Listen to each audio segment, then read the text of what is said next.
बाळासाहेब ठाकरे यांच्या जयंतीनिमित्त बीकेसीच्या मैदानावर शिवसेनेचा मेळावा आयोजित करण्यात आला होता आणि या मेळाव्यात उपमुख्यमंत्री एकनाथ शिंदे यांनी जोरदार भाषण केलं।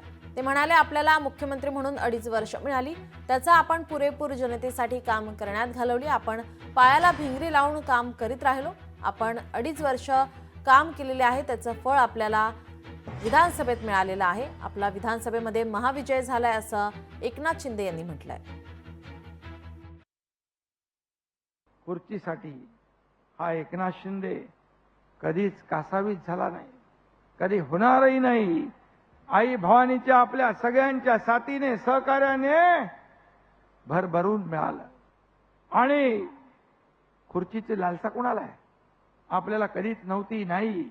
तत्वासाठी सत्तेच्या खुर्चीला लाथ मारून आपण बाहेर पडणारे लोक आहोत आणि म्हणून आपण बाळासाहेबांचे बुलंद इरादे ठेवून काम करणारे लोग आहोत। जिनके इरादे बुलंद होते हैं वही चट्टानों को गिराते हैं, जिनके इरादे बुलंद होते हैं वही चट्टानों को गिराते हैं, और जो तूफानों में पलते हैं वही दुनिया बदलते हैं।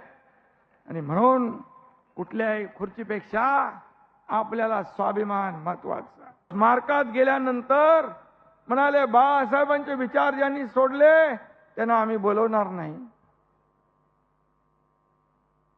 खरं म्हणजे जे बाळासाहेबांचे विचारांचे मारक ते काय बांधणार स्मारक, अशी परिस्थिती आहे।